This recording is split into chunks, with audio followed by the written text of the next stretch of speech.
Horizonte Espírita, o podcast para pensar fora da caixa. Vem com a gente, você é a pessoa mais importante deste horizonte. E aqui comigo, o Alan Pinto. E aí, Alan? Mais uma vez aí, mais um encontro nosso, mais um podcast e vamos que vamos. Também aqui do meu ladinho, a Lídia Amorim. Oi, Kátia. Oi, pessoal. Tudo bem? Bem-vindo, Rodrigo Farias. Tudo bom? Tudo bem, Kátia. Tudo bem para todos e vamos que vamos. E claro, aquele que sempre dá aquela entradinha legal, Eric Pacheco. Oi, pessoal. Tudo bom? Então vamos para mais um podcast.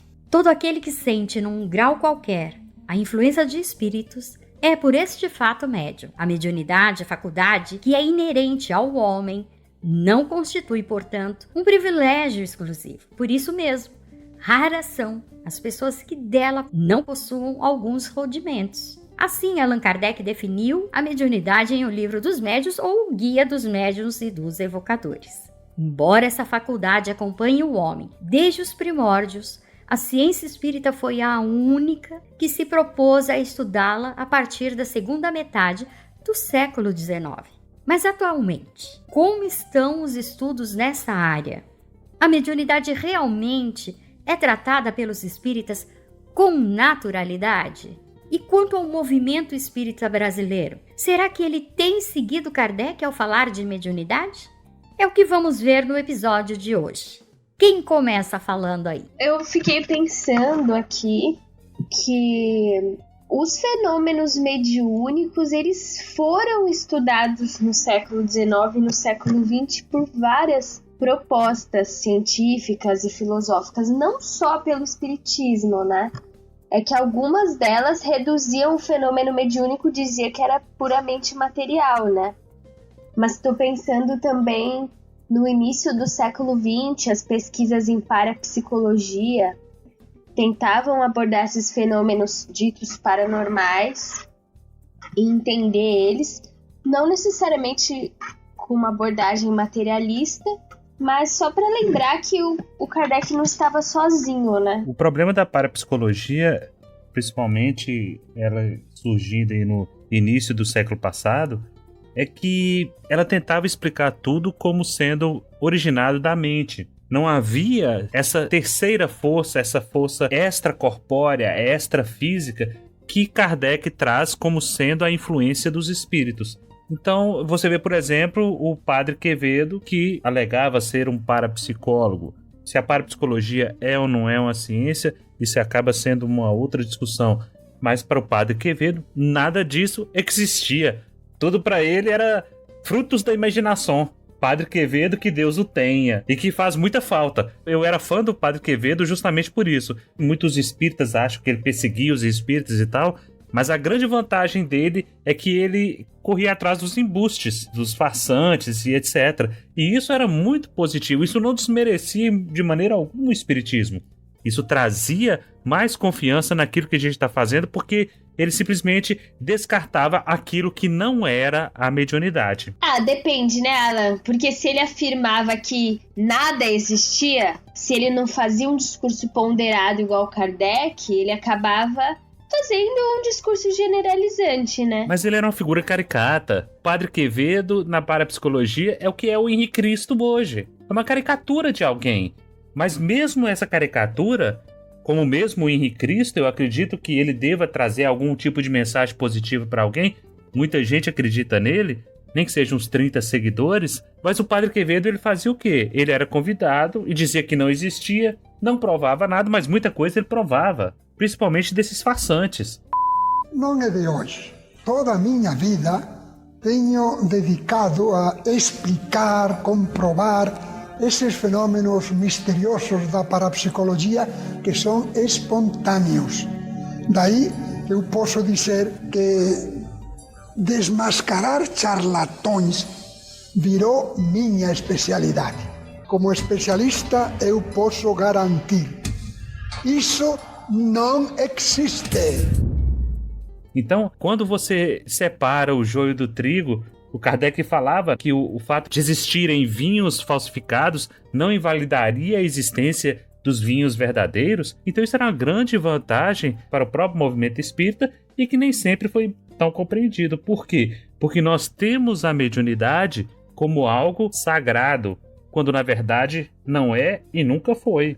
Essa sacralidade que foi empregada na mediunidade, que as pessoas se ofendem quando você começa a questionar se aquela comunicação é verdadeira, se é apócrifa. As pessoas não toleram isso. Interessante isso que a Alissa falou, né? É um bom ponto de partida, que haviam várias propostas ali no moderno espiritualismo. O espiritismo kardecista vai surgir no moderno espiritualismo em meio a várias propostas ali. Teve também a metapsíquica do Charles Richer, que depois foi para a parapsicologia. Teve diversos autores do moderno espiritualismo, William Crookes, o Alfred Russel Wallace, várias formas de se tratar a mediunidade naquela época.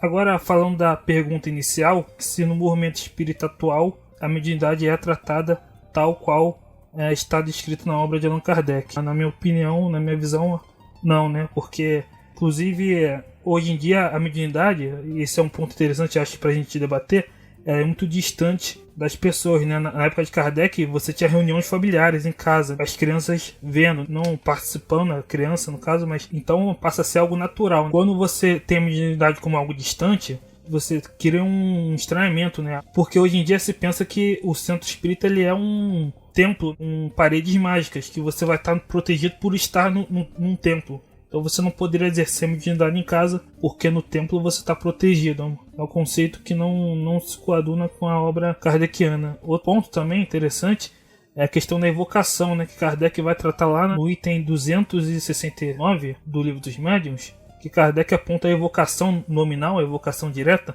como necessária, tanto quanto a comunicação espontânea. E hoje em dia a evocação ela é mal vista, muito por influência do Emmanuel, que na obra O Consolador ele critica a evocação, mas Kardec vai dizer lá que a evocação é necessária. Para você se comunicar com aquele espírito específico, você precisa criar um vínculo, citar um nome.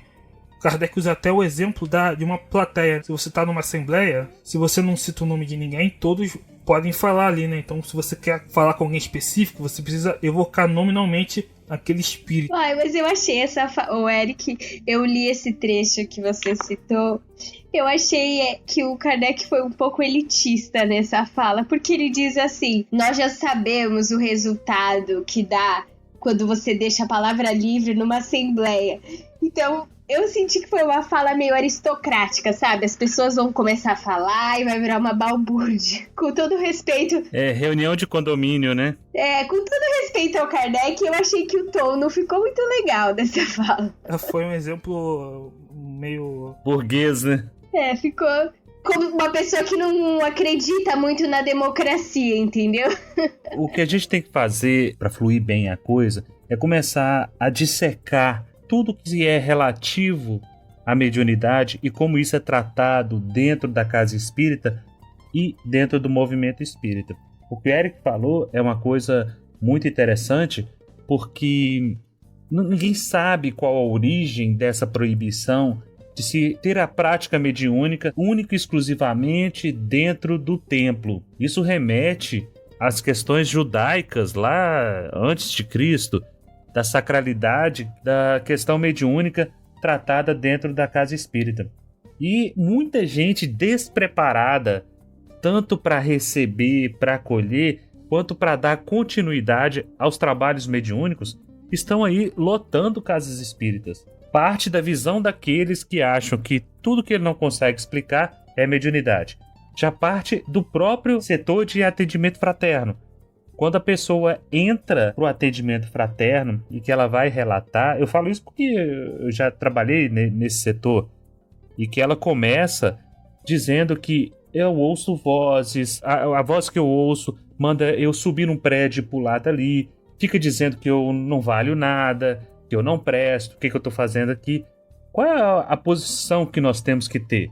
Primeira coisa é perguntar se ela já procurou ajuda médica. Qualquer manual teria que ter esse tipo de procedimento. Não, é porque você tem mediunidade. Toma aqui esse livro, participa aqui das reuniões, dos estudos, e você tem que desenvolver a sua mediunidade. E muitas vezes não é. Muitas vezes a pessoa tem esquizofrenia, está passando por problemas de ordem psiquiátrica, e a gente não tem condições de fazer isso. O problema todo dos atendimentos fraternos é que a capacidade de julgar, ela acaba sendo prejudicada porque tem as questões religiosas, tem a questão das próprias experiências de quem está fazendo atendimento fraterno. E se você começar a taxar tudo como mediunidade e que se resolve com água fluidificada, leitura do evangelho e participação da reunião, você não vai conseguir resolver nada nunca. As casas não estão preparadas para isso, não estão preparadas para tratar a mediunidade como ela é realmente, porque se fica tudo naquelas apostilas da FEB, que vem tudo resumido, em que Kardec é só uma nota de rodapé, e você foge da essência. Você começa pela proibição de se fazer evocação, que é uma prática que Kardec instituiu porque funciona dentro do método. O próprio livro dos médiuns, o subtítulo dele é Guia dos Médiuns e dos Evocadores. Então onde é que está a evocação hoje? É uma questão que a gente precisa rever, a gente precisa pensar, a gente precisa voltar à origem para saber o que nós estamos fazendo. Na tal da reunião de desobsessão, que é outra fala, né? Outro nome que se deu à reunião mediúnica. Aproveitando esse gancho teu, Alan, a gente precisa fazer algumas colocações com relação à linha de tempo da história da mediunidade de Kardec para cá. Na época em que eclodiu-se a mediunidade como um evento de distração, que foi na época que o Kardec foi chamado para participar de reuniões, ele precisou pôr uma ordem, porque as pessoas levavam aquilo como uma brincadeira. Então, por isso que talvez ele tenha tomado para si a responsabilidade e ter colocado limites no uso e fruto das reuniões sérias. Tanto é que existe um capítulo no livro dos médiuns que tratam justamente de como se deve ser uma reunião séria. Por quê? Porque antigamente não se tinha esse cuidado. Ele precisou usar de um braço forte? Precisou, porque era tudo uma balbúrdia, era tudo uma bagunça. Então não é uma questão dele ter sido aristocrático ou então um pulso mais firme do que deveria. Era uma condição para ele tratar com seriedade como cientista e pesquisador que ele era e o papel que ele acabou tomando para si de codificador e pesquisador e experimentador da doutrina. A parte mais curiosa da doutrina é, sem dúvida, a parte de experimentação. E foi um grande laboratório que o Kardec fez, com muitos médiuns, com muito material que ele já recebeu logo de partida, vindo de vários pontos. Então, é claro que ele precisava e ele queria que todos tivessem grande responsabilidade e seriedade, que era o que era comum à época. Agora, de lá para cá, o que é que aconteceu? Muitas pessoas, o que nós chamamos aí, desde lá do primeiro episódio dos nossos encontros, os donos de centro, na falta de uma mídia que pudesse abranger e chegar ao conhecimento mais rápido, esses donos dos centros tomavam para si as responsabilidades e eles sim abusavam do poder e abusam ainda alguns, mas devido a essa mídia, as redes sociais, a internet, estamos começando a mudar toda a visão, porque não dá mais para as casas espíritas simplesmente colocarem um limite, que é aonde foi que começou. Olha, mediunidade você só pode usar dentro da casa espírita. É um absurdo. Eu sou médium. Como é que eu vou controlar a minha mediunidade, que é algo natural em mim e que vive comigo 24 horas por dia somente dentro da casa espírita? Aliás, é uma pergunta que eu faço aqui para os nossos colegas. Litsa, você tem algum tipo de mediunidade? Então, eu participo de uma reunião mediúnica há uns 5 ou 7 anos. Faz um ano que eu comecei a receber espíritos, né? Porque durante a reunião, progressivamente, eu passei a ter visões relacionadas aos espíritos que estavam sendo atendidos, né? E você só tem essas visões lá, na reunião mediúnica? Sim, eu acho que o meu tipo de mediunidade, como ele foi se desenvolvendo de forma paulatina, eu preciso estar concentrada e no clima da reunião para ver claramente, né? Ou para receber o espírito. Mas eu acho que o seu argumento é válido, Kátia, assim, de um modo geral, ninguém desliga a mediunidade durante o dia e liga ela na reunião mediúnica. Eu concordo com esse ponto. Viu, Eric? Ele tem alguma mediunidade? Bem, eu já tive umas experiências, né, de audição de espíritos no centro espírita, mas foi poucas vezes, eu não tive mais. Também num centro espírita? Sim. O Rodrigo não tem, né, Rodrigo? Direta? Não. Tá. Alan, você tem? Não, eu fiz só alguns experimentos de psicografia por intuição, em momentos assim de muita concentração, de muita alteração de estados de consciência. Eu ouço claramente mentores conversando comigo, numa voz que parece a minha, mas eu sei que não é a minha, porque geralmente o meu pensamento é o contrário do que está sendo dito. Em momentos de aflição, de dúvidas, sempre aparece alguém para me ajudar. O estilo da reunião que eu faço é familiar, não é num centro espírita. É um grupo de amigos que se reuniu e pratica há muitos anos. Por que eu fiz essa pergunta para todo mundo? Porque para você ver o quanto que nós estamos formatados no estilo de centro espíritas, no estilo de grupos familiares, aonde nós só colocamos a serviço a nossa mediunidade nesses momentos, quando não deveria ser. E isso ocorre por quê? Porque nós fomos treinados a não prestar atenção em nós mesmos, nos nossos sextos sentidos para cima, vamos dizer assim. Os outros são normais, a gente percebe. Não, Kátia, mas comigo não acontece na casa espírita, não. Que maravilha. Comigo é fora, em momentos em que eu realmente me concentro fora da instituição. Dentro da casa espírita acontece, em momentos que você está em prece, do estudo que você se empolga, ou de uma palestra. Eu já fiz palestras, exposições espíritas, em que eu falei coisas que eu tenho certeza que não foram minhas. Agora, assim, fazer uma ponderação aqui. Pela minha experiência com centros espíritas, eu creio que, assim, é até um discurso relativamente comum no movimento você dizer assim, nós usamos a nossa mediunidade em todo momento. Então, você se inspira ao fazer uma palestra, como vocês falaram, você se inspira ao falar com um amigo. Ou, às vezes, até você tem uma visão, uma intuição, isso acontece o tempo todo. Mas existe uma questão específica que é práticas mediúnicas, que tem a ver com desobsessão e evocação, né? Reuniões mediúnicas mesmo. Pode se fazer em casa, em reunião familiar, ou não se pode. E aí, para essa questão específica, eu queria destacar que também é uma questão política. Olívia, muito bom ter abordado isso. Quando você faz essa pergunta, pode ou não pode? A resposta é, segundo quem? Porque segundo Kardec, o exercício da mediunidade não só pode como deve. Segundo os donos de centros espíritas, presidentes de sessões mediúnicas, não pode. Aí você vai fazer uma pergunta muito simples. Por quê? Não, porque na casa espírita você tem toda a proteção, o aparelhamento da espiritualidade e começa a inventar coisas.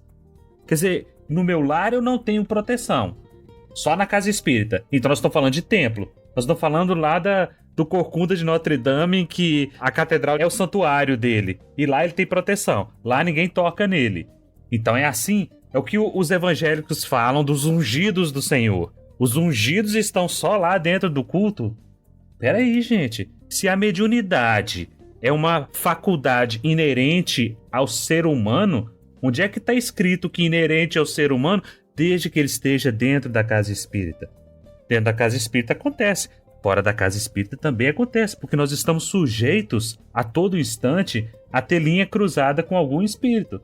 Infelizmente, muitos de nós nos sintonizamos com aqueles do nosso nível. Fora a gente vai sintonizar com espíritos inferiores.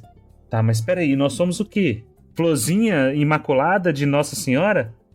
De maneira alguma, nós só nos sintonizamos com os nossos semelhantes, porque nós gostamos e eles também. A partir do momento que nós passarmos a mudar a forma como nós vemos a vida, deixar de julgar os outros, parar com a maledicência, parar com tudo que é negativo, as coisas boas, as coisas produtivas, positivas, irão também nos procurar. Falei como palestrante, Crítica não gosta, mas é o que saiu. Fala um pouquinho. A Alicia vive puxando minha orelha por conta disso. Mas é o velho vício do palestrante. Isso é uma pura especulação, só não tem estudo nenhum por trás disso. Mas será que talvez não seja o caso que, já que tem essa sacralização toda, em boa parte das casas espíritas, as principais reuniões mediúnicas, talvez as únicas, não sei, não tem justamente esse caráter de desobsessão? E talvez seja por isso que a coisa tenha degringolado, digamos assim, para essa exclusividade do centro espírita. Eu digo isso pelo seguinte, historicamente, o espiritismo no Brasil ele tem um aspecto que não era tão desenvolvido assim fora daqui, que é a questão do atendimento de saúde. E a gente tem visto isso, eu e o Eric, no curso que a gente tem feito com a Adriana Gomes, lá na FRJ, e é uma coisa que está com a gente, desde antes do espiritismo chegar, já tinha os homeopatas, depois os magnetizadores, e finalmente chegou o espiritismo e a coisa se misturou. Um país pobre, onde o atendimento médico era precário, muito caro, e a maioria da população ia naquilo que fosse gratuito, e isso se encaixava nos passes e tal. A desobsessão, a reunião espírita de desobsessão propriamente dita, né, onde você tem uma manifestação explícita de espíritos, porque tem as reuniões de cura também, né, também são mediúnicas, mas geralmente não tem uma manifestação tão explícita assim. Elas têm um caráter terapêutico, elas têm um caráter também que exige uma certa habilitação, né, porque afinal você está lidando ali com espíritos muitas vezes hostis, etc. Será que o fato de muitos centros terem focado nesse tipo de trabalho, seja como caridade, seja como uma espécie de atendimento médico de outra natureza, isso não contribui muito para essa reserva? Porque eu não ouço falar, por exemplo, as pessoas, não é muito comum as pessoas falando que fazem reuniões simplesmente para interagir com os guias ou para bater papo com eles, ou para estudar e muito menos para pesquisar. A grande maioria dos médiuns que eu conheço participa de reuniões mediúnicas ou de cura, aquelas sessões de cura reservadas mesmo, visando geralmente a uma cura física mesmo, embora possa ter de outra natureza, ou reuniões de desobsessão, que geram preocupações com segurança. Então, talvez, por ter se reduzido apenas isso, os centros acabaram ficando com exclusividade, porque o centro já é um lugar de pessoas que se reúnem, né? Já tem um lugar especializado para aquilo, talvez tenha começado por aí. Sei lá, estou chutando. Mas não é um chute tão largado assim, um chute historicamente informado. Não sei, o que vocês acham? Como se tornou principalmente desobsessão, né, no movimento espírita tem praticamente duas formas de mediunidade. Na verdade, três formas de mediunidade, né? Ou a psicografia pública, ou a desobsessão fechada, ou é um tratamento de cura. Então, acho que se criou essa ideia de não poder realmente exercer a mediunidade em casa, porque a pessoa acha que ela vai atrair o obsessor para a casa dela, o obsessor vai ficar na casa dela, alguma coisa assim, um medo, um receio, né? Porque a gente não vê reuniões mediúnicas, como no tempo de Kardec, para se conversar, sei lá, sobre filosofia, alguma coisa do tipo. As reuniões são para puramente desobsessão, né? As casas que eu conheço, nenhuma delas abrem a porta para qualquer grupo que queira se formar para fazer algum tipo de reunião mediúnica. Eu estou falando aqui de São Paulo, tá, gente? Não tem. Se você quiser formar o seu grupo particular para fazer a sua reunião, eles inclusive dizem problema seu. Como se fosse um problema isso. Como se fosse um pecado. Como se fosse um erro você querer um tete-a-tete com a espiritualidade. Isso é o espiritismo. O espiritismo tem que ser com os espíritos. Qual é o tipo, né, de acolhimento que as nossas casas espíritas estão tendo com os nossos médiuns? Na verdade, acho que acontece muito do que o Rodrigo falou e do que você falou também, Kátia, por mero desconhecimento. Porque como é que eu vou debater com um espírito, com um mentor, se eu não sei, se eu não conheço? Se o que eu conheço de espiritismo é simplesmente romances psicografados por Zímbia Gasparetto. Então fica difícil, porque olha só, quando você chega e vai tratar de desobsessão, porque a reunião mediúnica, muitas casas têm esse nome de desobsessão, quem são os frequentadores? Quem são os atendidos lá? São espíritos obsessores, espíritos sofredores, suicidas. Não que isso não tenha uma função, claro que tem, é necessário. Mas o problema é que é só fazer isso. Eu fico imaginando sempre como seria uma reunião da Sociedade Parisiense de Estudos Espíritas. em que fazia-se a evocação, estudava-se um caso, e está isso na Revista Espírita várias vezes. Depois de estudar um caso, pedir a opinião de São Luís, de Erasto, sobre aquele assunto. E você iria se instruir.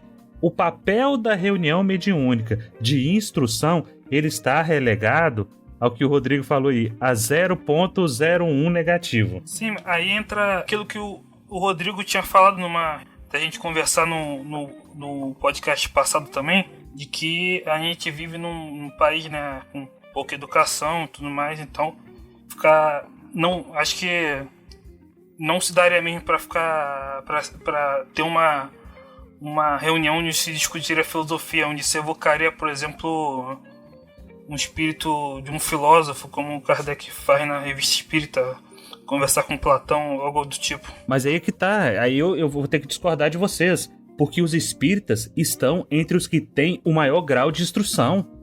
A maioria de quem curso superior é espírita e tá lá na direção, tá lá na reunião mediúnica. Por que é que não pergunta? Por que é que não conversa com o mentor? Por que é que não evoca? Olha, Kardec falou isso aqui, mas nós entendemos desse jeito. O que é que você acha, o mentor da nossa casa? Ou guia do médium? Por quê? Porque há uma distância que nós colocamos e foi colocada pelo movimento espírita como seres desencarnados. Quando se diz que é mentor, é alguém muito, muito superior que a gente não se digna nem de dirigir a palavra a ele. Quando, na verdade, Kardec fazia exatamente o contrário. Ele questionava a diálogos dele com espíritos. Espírito de Lázaro. Kardec conversando tete a tete com ele no mesmo nível. Ah, mas eu não sou Kardec. Pois é, mas e por que não faz? Simplesmente porque você tem receio de fazer uma pergunta boba? Os espíritos, se são realmente superiores, não terão nenhum tipo de constrangimento em te responder, por mais boba que seja a questão. Mas se a gente não perguntar, eles não falam. Eu queria fazer um contraditório aqui. Ô Litsa, hoje você está assumindo o lugar do Rodrigo, que é ele que sempre faz o advogado do diabo. Como diz, o advogado diabíssimo. Eu acho que a palavra-chave e que falta pro modo como a gente pratica mediunidade no Brasil, seja dentro do centro, seja fora, é naturalidade. Eu acho que essa palavra, essa busca pela naturalidade resolveria vários problemas. Um dos problemas é essa questão dos centros, além deles não recomendarem a prática fora do centro, eles burocratizam e dificultam muito o acesso para que você observe o fenômeno. Então você tem que fazer 10 anos de curso. Se o centro for pequeno, você tem um grupo pequeno de 8, 10 pessoas que pode participar da reunião mediúnica e que venha conhecer o fenômeno. O restante da casa espírita fica excluído. E Litsa, e que o acesso é complicadíssimo, você não tem acesso a essas pessoas. É um grupo totalmente fechado, é uma sociedade secreta, é uma maçonaria dentro da casa espírita. Exatamente. Então, eu passei por isso, de ter sido uma jovem militante de movimentos espíritas, movimentos de jovem, essas coisas.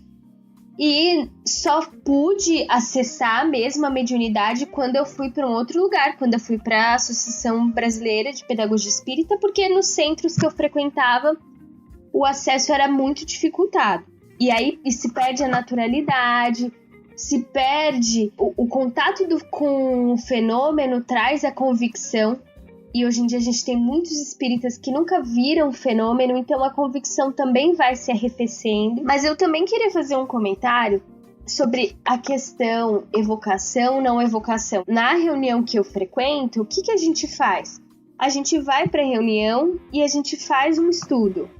E depois dessa reunião, eventualmente os espíritos vêm esclarecer, mandam uma psicografia comentando o que a gente estudou. E, eventualmente, acontece atendimento de desobsessão. Quando eu estava lendo sobre como Kardec tratava a coisa da evocação, eu via que ele tratava de uma forma assim, dizendo que a gente tem que ter respeito com os espíritos, né? Eles não são serviçais. Não significa que eles estão lá para responder tudo que a gente quer, na hora que a gente quer, do jeito que a gente quer. E às vezes é até contraproducente você ficar assim numa especulação, assim, mental, muito verborrágica. E, assim, eu sou a favor da filosofia, do debate, não tenho nada contra isso. Mas eu também digo assim, os espíritos têm mais o que fazer, né? A gente propunha, às vezes, no nosso grupo, que a gente escrevesse questões. A gente tem uma questão que a gente queria falar sobre isso com os espíritos. Vamos escrever a questão, colocar ela aqui e ver se eventualmente alguém responde, né? Agora, é justamente isso que você acabou de dizer aí. Os espíritos têm mais o que fazer, é que é o pensamento dominante hoje dentro das reuniões mediúnicas.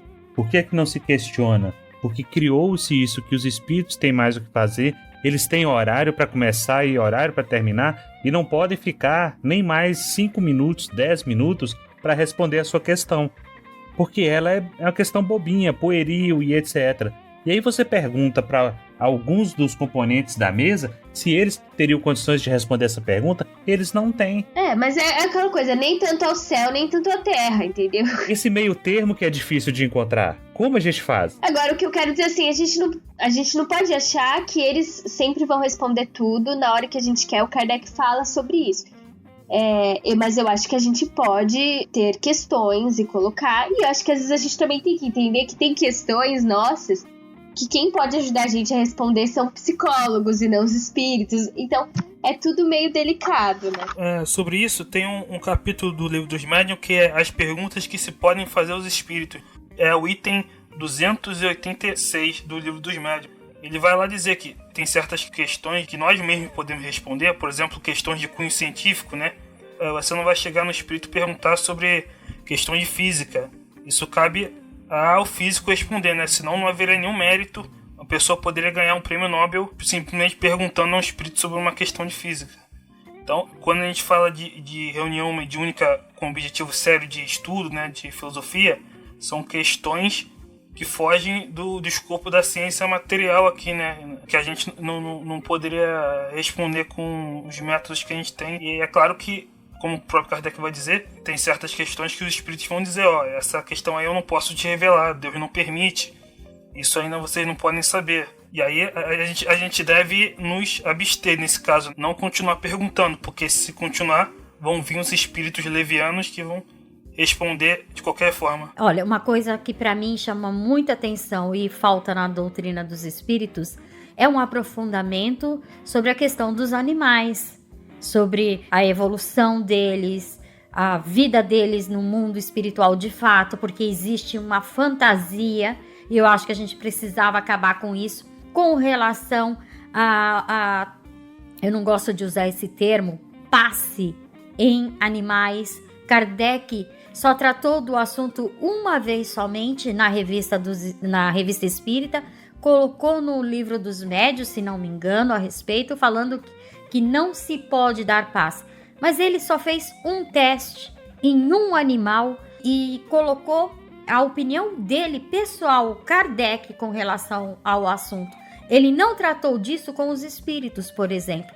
Por que é que a gente não pode retomar essas questões que ficaram muito pouco falada, mal resolvida ou nem sequer tratado? Acho que tem muita coisa que a gente pode evoluir sim com essas reuniões, com evocações, desde que haja intenção de progresso, haja intenção de engrandecimento e conhecimento. A gente precisa acreditar nisso, a gente precisa fazer a nossa parte, mas a gente tem que abrir o canal. Vou te dar um exemplo do que acontecia comigo quando eu dava aula, explicava toda a matéria para os alunos e tal, e aí todo mundo calado. Ninguém perguntava nada, ninguém interrompia, e o professor, geralmente, ele faz o quê? Ele pressupõe que está todo mundo entendendo. Quando chegava ao final, virava e perguntava para meus alunos: e aí, gente, alguma dúvida? Aí a resposta era sempre a mesma: todas. Então vamos começar pela primeira. Nós temos uns minutos aqui para a gente explicar e tirar as dúvidas de vocês. Ninguém conseguia formular uma única pergunta, porque simplesmente não entenderam, não assimilaram, principalmente porque eu dava aula de contabilidade num curso que não era de contabilidade. Então eu entrava lá e eles achavam que não tinha nada a ver e que eu não quero nem saber disso, eu não quero estudar isso. Pronto e mastigado. Acho que o nosso papel de educador é convidar e às vezes entender que o conhecimento e o estudo letrado é intimidador. para a maioria das pessoas que não tem familiaridade com as letras, entendeu? Eu não acho que o caminho é a gente dizer que as pessoas são acomodadas, que elas não querem, que tem um monte de bloqueios, inclusive bloqueios emocionais. A pessoa, ela tem medo, ela vai se sentir burra, às vezes ela não consegue nem ler direito, sabe? A maioria dos centros, o que se chama de estudar, é simplesmente ficar lendo parágrafos de apostila ou mesmo dos livros. Tem uma breve discussão, mas dependendo muito de quem está dando a aula, quem é o instrutor, é um negócio tremendamente maçante. E assim, é aquilo que você replicou ao que eu estava falando, né? Eu sei uma coisa que eu sempre digo, que a gente tem um problema educacional no Brasil e isso nunca pode ser esquecido quando a gente analisa as características que o movimento espírita tomou aqui. Você falou sobre que nós temos, em média, nós espíritas temos um nível educacional mais alto. É verdade, estatisticamente é verdade. O problema, e eu posso falar, agora eu tenho lugar de fala porque eu sou professor universitário, tanto já fui do privado e agora estou no público, é o seguinte: o que a gente chama de nível educacional mais elevado do que a média se refere muitas vezes a ter os diplomas. Mas a experiência ensina, qualquer professor sabe disso, que entre você ter o diploma, ter lá o papelzinho dizendo fui aprovado no curso tal, e você efetivamente ter educado a sua mente para não apenas deter um certo conjunto de informações, mas certas metodologias de investigação, né, de lidar com, falácias, desenvolver o raciocínio, reconhecer uma falha de argumento. No Brasil, há uma distância imensa entre essas duas coisas. Então, assim, o que eu posso dizer é que, muito provavelmente, esse nível educacional mais alto, entre nós espíritas, nos garante que nós temos mais livros, nós temos o hábito de comprar livros, sim, é verdade. Mas quantos de nós seríamos capazes, por exemplo, de reconhecer, uma falha argumentativa num texto de um autor, né? Ou mesmo, mais ainda, quantos de nós seríamos capazes de ter a coragem de procurar uma falha argumentativa no texto de um autor, especialmente se for um autor clássico, via de Kardec? O diploma não é garantia de muita coisa, não. Não é mesmo. Tanto é assim que, no meio desse movimento, a gente está fazendo podcasts como esse, apontando um monte de coisas que, às vezes, para quem está de fora, poderiam ser até muito óbvias, mas, no entanto, para quem está de dentro, não são tanto. As pessoas, às vezes, como elas reagem, né, quando a gente toca em certos assuntos, vai um pouco por aí. Então, assim, o que a gente chama de estudar, isso que a Alicia está falando, existe realmente essa inibição, muitas vezes, especialmente nas pessoas que têm menos instrução. Mas entre aqueles que acham que sabem, às vezes não sabem tão bem, não. Exatamente. Quando a gente vê a salada mística que vira o movimento espírita, eu conheço um monte de gente que acredita em espiritismo, em reencarnação e em cristais, e em cromoterapia, e em mais um monte de tudo que você puder imaginar. Feng Shui, numerologia, horóscopo. A forma como as pessoas se apropriam do conhecimento é muito múltipla. Aliás, Kardec, na questão, no item 221 do Livro dos Médiuns, ele vai falar dessa questão das crianças, né? Ele vai perguntar para os espíritos, né, se há inconveniente em desenvolver a mediunidade nas crianças, né? E bem, o que os espíritos respondem ali, resumindo, né, que a mediunidade ela não poderia ser exercida numa criança, né, por exemplo, de 5 anos, mas que num jovem, adolescente, poderia, até porque há crianças mais precoces adolescentes mais precoces do que outros, né? E isso é relativo. Eu também sou a favor, com naturalidade, ou seja, a criança tem medo, não participa, ela quer dar uma olhada, ela pode. É que os adultos precisam ter essa naturalidade, né? Inclusive, isso também me faz pensar num tema que a gente conversa muito no meu grupo mediúnico, que é como a gente fala com os espíritos, né? Às vezes acho que o ideal é a pessoa que conversa com o espírito também ser natural, acolhedora, ter uma coisa meio de psicólogo mesmo. Agora, se você ficar afobado, se vem um espírito e você já acha que ele é um demônio do quinto inferno, ai meu Deus, socorro, aí você assusta as crianças, também assusta todo mundo. Então, agora, se a gente entende que sempre tem aquele espírito é só um ser humano na sua frente, por mais que ele venha dizer coisas assustadoras, o clima vai melhorando, né? As crianças já participam geralmente do culto no lar, né? Então, eu acho que não teria tanta diferença assim. É claro que você não vai fazer você vai fazer uma reunião que pode ser mais pesada, né? E a sua obsessão é o caso clássico. Você não vai botar crianças correndo pela sala. Primeiro que vai se distrair. E segundo, ela pode não entender muito bem o que está ali, não convém mesmo, por vários motivos. Mas, no geral, quer dizer, qual é o problema exatamente? É claro que, de novo, tem que ter bom senso. Kardec sempre falava disso, né? Se tem uma coisa que exige mais introspecção, você não vai ter crianças pequenas tocando rebu na sala. Não faz sentido.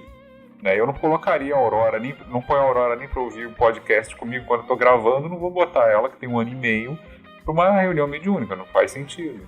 Né? Mas a gente também não pode transformar a coisa em tabu, como vocês bem lembraram no início. No tempo de Kardec não tinha propriamente centro espírita, instituições. Havia grupos familiares, as pessoas se reuniam na casa umas das outras. E obviamente que tinha crianças nas casas às vezes, né? Mas obviamente você também não vai fazer isso com as crianças na hora que elas estão ativas naquele cômodo. Faz uma coisa mais reservada entre adultos e tal. Mas as crianças provavelmente sabiam que aconteceu alguma coisa, ou às vezes participavam, dependendo da natureza do que fosse. Então, é uma questão de bom senso. A Dora encontra que tem um texto muito bom sobre isso, que suscitou até algumas reações hostis online, né? Mas de pessoas que às vezes nem leram direito o texto, ou não leram, julgaram talvez pelo primeiro parágrafo. Mas que basicamente fala disso, quer dizer, você trazer a mediunidade para o ambiente doméstico sem aquelas barreiras todas, sem aquele terror intenso. De novo, não é uma sessão de exorcismo católico.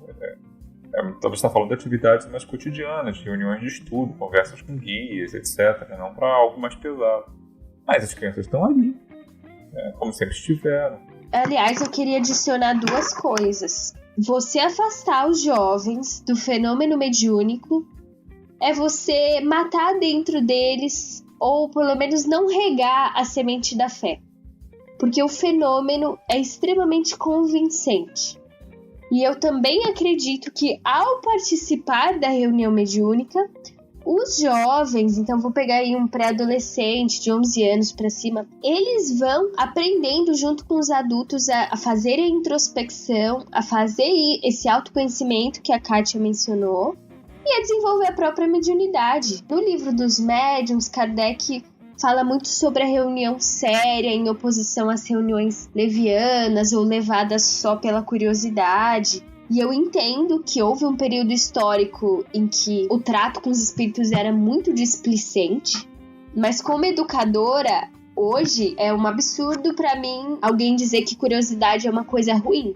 E aí eu queria dizer pros ouvintes e pra todo mundo que curiosidade e leviandade não são a mesma coisa. Você pode ser curioso e ser sério. A curiosidade é natural, é saudável, é bom que a pessoa queira ver uma reunião mediúnica, queira receber um espírito, não tem nada de ruim nisso. E você pode ser curioso e ser respeitoso ao mesmo tempo. O caso da criança, pra mim, é muito claro, né? Acho que vocês já adiantaram bem aí. Mas a criança médium, como é que fica a criança médium dentro de uma casa espírita que não está preparada para recebê-la, para entender o fenômeno? O jovem é outro problema, o jovem médium, que ele não tem nem sequer acesso às dependências da casa, porque o jovem, infelizmente, ele é quase uma nulidade dentro da casa espírita. Faz lá a reunião da mocidade, da juventude, só para aglomerar aqueles jovens para que eles tenham o que fazer nas tardes de sábado.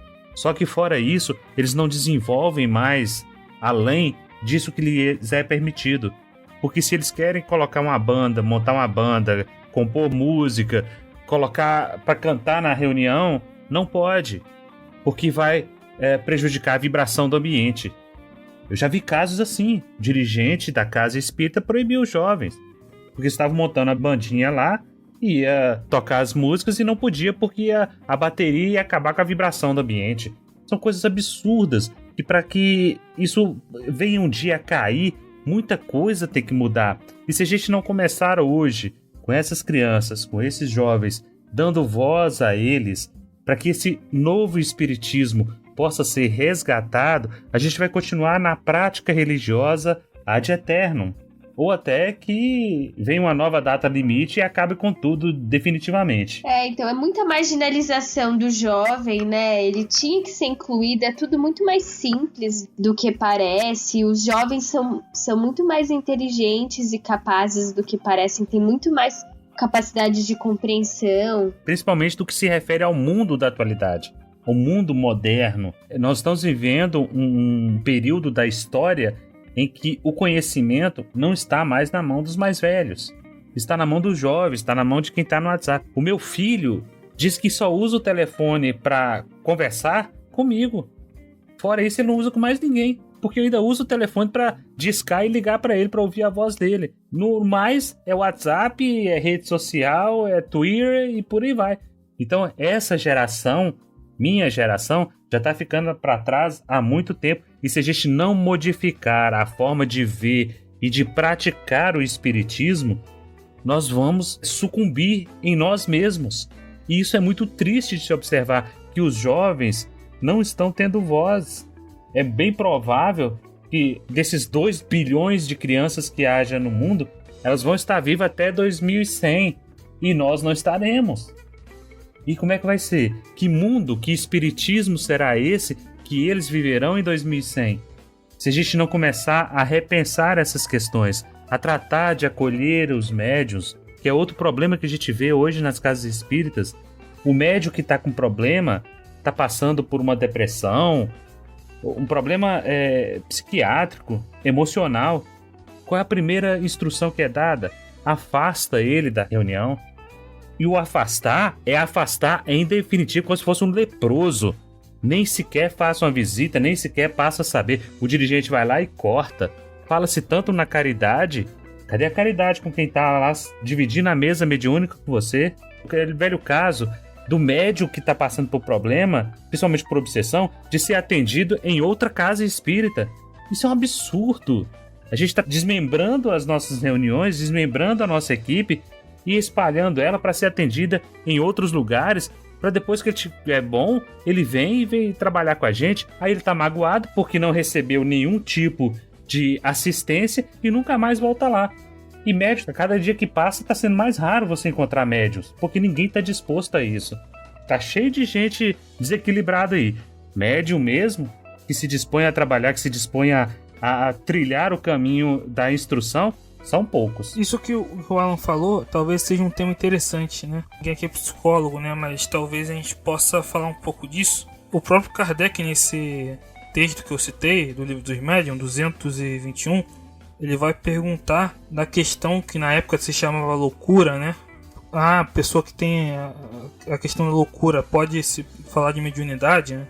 Praticar de mediunidade, né? Ele usava esse termo na época, né? Eu não sei se exatamente se esse termo se aplica a questões como, não sei lá, bipolaridade, depressão, mas nos centros que eu participava, se alguém tinha algum transtorno psicológico, a pessoa não podia participar da reunião, né? Novamente eu falo da questão da naturalidade, né? Se é uma reunião em que as pessoas são próximas, você pode avaliar caso a caso, porque todo mundo tem épocas da vida em que está mais ou menos deprimido, e a reunião pode até ajudar a pessoa a ficar bem. Mas essa é a questão da naturalidade, do contato. Se é uma pessoa que está todo dia, que você começa a estudar no centro, aí a pessoa estuda 1-2 meses depois, tem uma reunião aqui mediúnica, você quer participar, sabe? A não ser que a pessoa tenha um problema muito grave, então ela vai ficar no tratamento. A questão também da pessoa se sentir à vontade. Não precisa ter uma regra rígida quando o fenômeno da vida é muito múltiplo. Eu acho que em muitos casos de depressão, a reunião mediúnica pode muito bem ajudar. E outros casos em que a pessoa tem surtos, pode ser que seja mais delicado mesmo. O problema todo é distinguir uma coisa da outra. Como a gente não consegue distinguir o que é fenômeno psíquico, o que é fenômeno mediúnico, a gente corta o mal pela raiz. Esse talvez seja o grande erro nosso. Porque ninguém está afim de ter um médium com depressão na sua mesa mediúnica. De repente você está imaginando que ele está com obsessão. Porque muitos espíritas nem sequer acreditam que existe depressão. O que existe é a obsessão, sempre. Muita gente acha disso. Então eu não vou colocar porque essa pessoa está obsediada. Diz que é depressão, mas é obsessão. Então, mas aí é muito desconhecimento. Então, tratar, conversar, acolher, perguntar. A pessoa que está passando por problema, o que ela quer é atenção, é carinho, é fraternidade. E isso a gente não tem praticado, infelizmente. Eu sugeriria a cada um que pensasse exatamente de como a coisa é tratada na sua casa espírita, eu gostaria muito de estar errado. E me digo, não, na minha casa espírita não é assim. Nós fizemos um episódio com o Ícaro Kadoshi, em que a gente perguntou para ele como a casa espírita dele tratava essa questão do acolhimento às questões de gênero, ao público LGBT, e ele disse que ele é muito bem aceito e é muito querido nessa casa, e eu fiquei assim impressionado, porque por mais casas assim, porque o que a gente vê é a exclusão. Se você é diferente, você tá fora. Isso é da natureza de quem acha que espiritismo é religião e não é ciência, não é filosofia. De quem está tratando do ritual ao invés de estar tratando das pessoas. É isso que me deixa triste, é isso que me deixa indignado, invocado, como diz na minha terra. O próprio Kardec falava do espiritismo como uma prevenção até contra o suicídio, né? Então, e hoje você tem pesquisas que falam de como a fé pode ajudar na questão dos problemas psicológicos. Então, acho que afastar a pessoa deprimida da reunião até pode ser contraproducente, dependendo, né? É desumano, para dizer o mínimo. Eu acho que muitas pessoas desenvolveriam a mediunidade se participassem das reuniões. Porque existem médiums que nascem com uma mediunidade muito forte, mas existem muitos que desenvolvem. E é justamente por esse fechamento do acesso, essa dificuldade, essa burocratização do acesso à reunião mediúnica, que muitas pessoas que são médiums, que poderiam desenvolver, se tivesse um grupo acolhedor, essas pessoas não desenvolvem. Então é muito importante abrir as portas do centro, ou fazer reuniões familiares, abrir uma porta para a mediunidade, porque é uma coisa muito interessante, uma coisa que ajuda muito, assim. Para mim, a reunião mediúnica que eu participo, ela é terapêutica, ela é muito bacana. O que a gente precisa fazer, para começar, é acabar com os dogmas. Porque esse tipo de ação em que você fecha, em que você reduz o acesso das pessoas ao fenômeno, é simplesmente dogmático. Porque quando você pergunta por que é assim, vão sempre ter a mesma resposta. Porque toda casa espírita é assim. Porque é a seriedade da reunião, quando na verdade seriedade não é nada disso. Quando Kardec fala do propósito da reunião mediúnica, da forma como ela tem que ser conduzida, de seriedade, é a comunhão de pensamento. Qual é o propósito? Por que você está ali? Você está ali só para receber espíritos trevosos e dar um encaminhamento para eles? Porque você não consegue convencer ninguém com a conversa mole que você chama de diálogo? Mas na verdade você está ali julgando, você está ali acusando, você não está ouvindo. Espírito nenhum vai ser convencido se você não tiver argumento consistente. A gente percebe que em muitas reuniões mediúnicas em que as entidades são recebidas é somente para o choque anímico, para que ele possa despertar uma consciência de que ele está utilizando outro corpo. Muitos até para descobrir que estão fora da matéria. E aí você deixa tudo a cargo da espiritualidade. E a espiritualidade utiliza isso, claro, porque ela vê um propósito. Mas a verdade é que as reuniões mediúnicas, elas são muito subaproveitadas. O recurso, a naturalidade que foi tão falada aqui, ela deveria ser mais expandida a todos os cantos da casa espírita. Não é de repente abrir as portas, igual eu já vi casas espíritas fazer reunião mediúnica pública, e aí você enchia o salão de gente curiosa. Não é isso, mas é você tratar a coisa com respeito, com naturalidade, e entender que é um fenômeno da humanidade. Uma coisa importante que eu não citei é que, pelo menos para Kardec, não se deveria fazer reuniões públicas, né? As reuniões deveriam ser privadas por conta da influência do meio, né? Se você tem muita gente no ambiente, aquilo pode influenciar animicamente na comunicação. Você tem muitos pensamentos ali que podem estar divergindo e influenciando na comunicação, né? Então, pro Kardec, você tem que ter um grupo coeso. Ele diz que até é melhor um grupo menor, que vai ter uma afinidade melhor e um pensamento mais coeso Ali, por isso que é bom um grupo familiar, né? Mas eu tenho uma experiência boa com reunião aberta. A gente montou um grupo na Associação Brasileira de Pedagogia Espírita. Ele acontece uma vez por mês. Não é uma reunião em que as pessoas assistem, elas entram no círculo com a gente. Então cada pessoa vai dizendo o que está sentindo, os médiuns recebem, conversam com o espírito. E esse grupo, ele surgiu com essa proposta de dar acesso para a mediunidade para pessoas que não conheciam no centro, mas também jovens e crianças. O que a gente fez, o que foi importante para a gente, para ter uma sustentação bacana, é você ter um número razoável de pessoas experientes. Então, sei lá, umas 4 pessoas que já têm experiência. Os próprios espíritos entendem o projeto da reunião, então já é uma reunião mais leve. Já é uma reunião que... E qual é o projeto da reunião? O projeto da reunião é democratizar o acesso à mediunidade. Então, um jovem que queira conhecer... Mas essa pessoa tem esse acesso mais facilitado, que eu acho bárbaro.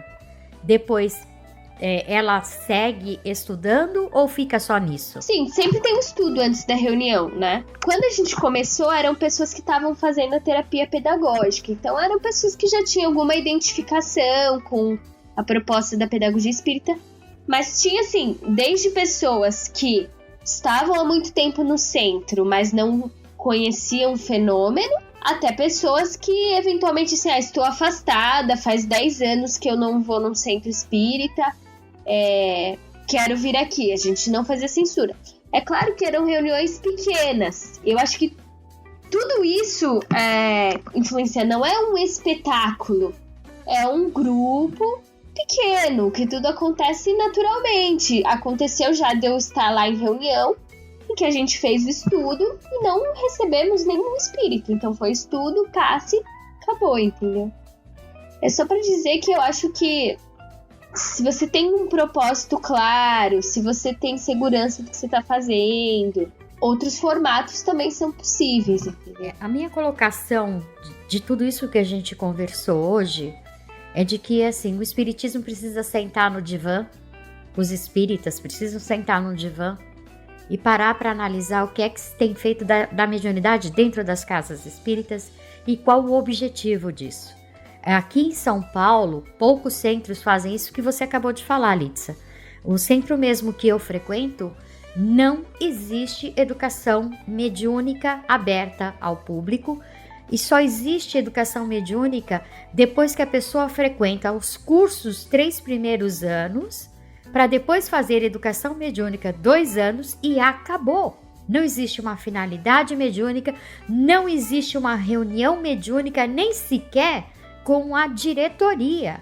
Então, é um centro espírita que não é espírita, porque ele não faz uso dos médiuns que a casa tem e nem tem uma finalidade útil. Então, a gente precisa parar para analisar qual é o objetivo. O que é que a gente pretende com isso? Popularizar, pulverizar o entendimento da mediunidade? Para quê? Por quê? Qual é a nossa intenção enquanto espíritas para isso? Eu citei no episódio passado o Alamar Regis e vou citá-lo mais uma vez aqui. Ele falava muito disso, ele viveu a vida espírita dele falando sobre essa necessidade nossa de termos um espiritismo com espíritos. Porque esse espiritismo que nós temos hoje não é compartilhado com os espíritos. É algo vivido introspectivamente dentro das nossas casas, mas que você não vê algo ostensivo da participação dos espíritos para receber uma instrução, para receber um debate, uma discussão, para tirar uma dúvida. Então nós estamos praticando espiritismo muito, muito distante do que foi idealizado, concebido por Kardec. E na Revista Espírita, Kardec debate com um grupo que já havia na época dos espíritas que queriam um espiritismo sem espíritos. Tem um artigo na Revista Espírita tratando disso, né? Já existia esse grupo na época e parece que o movimento espírita brasileiro ele caminhou para esse caminho, né? Espiritismo sem espíritos é futebol sem bola. Uma coisa que eu também já refleti sobre a questão assim, os espíritas têm muito medo de errar. Eu defendo a democratização da mediunidade, das práticas mediúnicas, defendo reuniões em casa. Para fazer reunião mediúnica, para ser médium, para conversar com os espíritos, não precisa ser santo, precisa ser um homem e uma mulher de bem. Então a coisa é mais simples do que parece. É lógico que você pode procurar algum centro ou um grupo de referência que você olhe, que você veja, mas também está aberto a acertar, errar, refazer. E eu acho que isso traz uma leveza para o processo. Rodrigo, alguma colocação? Pra ser franco, eu não tenho muito o que colocar nem de tirar. Ou isentão. Não é isentão, porque realmente, apesar de ser espírita desde criança, embora frequente uma casa há apenas 14 anos, assim, fixa, né, com regularidade, eu não tenho experiência direta com mediunidade. É engraçado, você pode frequentar uma casa espírita a vida inteira e nunca ter falado com um espírito. As experiências poucas que eu tive diretamente com mediunidade, curiosamente, foram todas fora da minha casa espírita. Seja porque fui convidado a assistir em outro lugar, um tipo de trabalho diferenciado, ou mesmo em um terreiro de umbanda, ou coisa do gênero. Então, assim, para mim é um assunto que eu normalmente não falo muito, justamente porque eu acho que é um assunto em que essa parte prática é fundamental. Não adianta decorar de cabo a rabo o livro dos médiuns, mesmo que eu fosse fazer isso, eu nunca fiz, sem ter essa questão empírica. Eu já participei de um grupinho pequeno onde a gente havia evocação, havia a recepção do espírito, mas era uma coisa muito pouco organizada, digamos assim. E sinceramente não tinha nada de assustador, era um trabalho até legal, a questão é que realmente precisava ser melhor estruturado. O que eu posso dizer é que a mediunidade virou uma caixa preta, pelo menos eu tenho a impressão de que é assim numa grande parte dos centros, e ela tem que deixar de ser. Até pra gente saber o que fazer direito com ela. Né? E é importante que a gente tenha discussões como essa, ainda que haja divergência, imagino que alguns ouvintes talvez até fiquem incomodados um pouco com o assunto, as divergências que a gente vem tido, alguma fala aqui e ali, mas eu acho que é por aí mesmo, é tocar no tabu. É estranho o espiritismo de mediunidade, de certa maneira, seja um tabu, e ver o que a gente pode tirar daí. E quero lembrar, encerrando, uma coisa que eu acho fundamental. Um dos mais interessantes e ricos autores que a gente tem no movimento espírita brasileiro chama-se Hermínio Miranda. E algumas das grandes obras que o Hermínio fez simplesmente se limitavam a expor e comentar sessões mediúnicas que ele gravou. Ele realizava num grupo doméstico, não era no centro, né? Muitas vezes eram atividades também dedicadas à desobsessão. Ele gravava as sessões, os diálogos com os espíritos, e editava um pouco aqui e ali e publicava alguns desses diálogos que até hoje são considerados referência. Uma coisa que eu sempre achei fundamental nos centros diálogos como esses acontecem semanalmente em milhares de centros pelo país. E, no entanto, a gente presta atenção no Hermínio, não apenas por ser o autor maravilhoso que é, mas porque ele fez uma coisa que, teoricamente, qualquer centro espírita poderia fazer também, e não faz. Então a gente tem que começar a pensar um pouquinho sobre isso, talvez a contribuição que cada grupo ou casa tenha a dar seja maior do que imagina. Se a gente simplesmente compilasse alguns casos e publicasse, já seria uma grande coisa, mas nem isso se faz. Então, é uma coisa para a gente ir pensando, acho que é um tema que a gente vai voltar a ele em diferentes maneiras no futuro. Eric? Eu também, como o Rodrigo disse, eu não tenho experiência conversando com o espírito, né?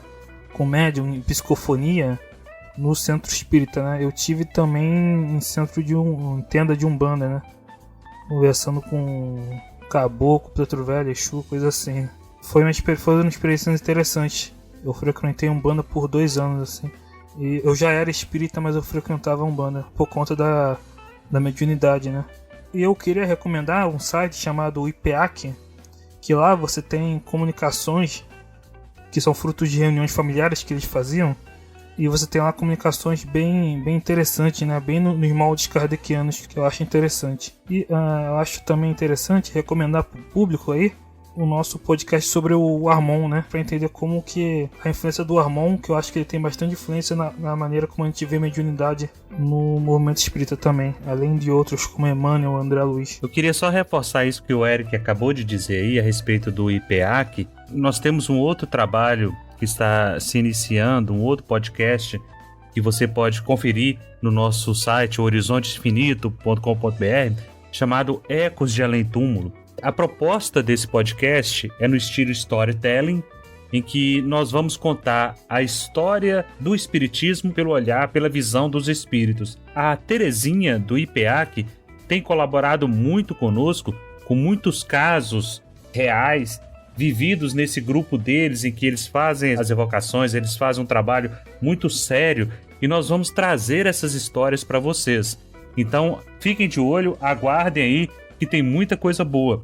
Nós temos 2 casos assim muito especiais que já está autorizado, ela nos autorizou a fazer a gravação disso, que é o caso de uma menina que várias vezes tenta reencarnar e com medo das provas dela, ela acaba abortando, ela refuga, ela dá para trás do processo encarnatório dela, e outro que é a comunicação de um rapaz em coma, sofreu um acidente, e ele contando todo esse processo do coma, que é muito interessante. A gente fica divagando aí se alguém em coma pode ou não pode se comunicar, então a gente vai fazer esses episódios, aguardem que dentro em breve a gente já vai estar lançando aí, já temos o primeiro episódio e vamos começar pela história do espiritismo. É bem provável que no terceiro episódio a gente já comece a tratar desses casos. Muito bom. Bom, chegamos ao final de mais um podcast Horizonte Espírita, onde nós procuramos debater assuntos que geralmente os espíritas colocam para debaixo do tapete. Com a ajuda de vocês, coloca lá pra gente as suas opiniões, os seus comentários, as suas críticas, porque nós precisamos de vocês pra gente poder sentir como é que a gente está saindo, não é mesmo, turma? É isso aí, nós temos o nosso e-mail, podcast@horizontespirita.com.br, estamos no Instagram, procura lá Horizonte Espírita, e temos a nossa página também no Facebook. No nosso site também tem uma parte de contatos, procura lá, comenta cada episódio, diz o que você achou, e assim nós vamos construindo a várias mãos o Horizonte Espírita. Eu agradeço, beijo para todo mundo e até o próximo podcast Horizonte Espírita.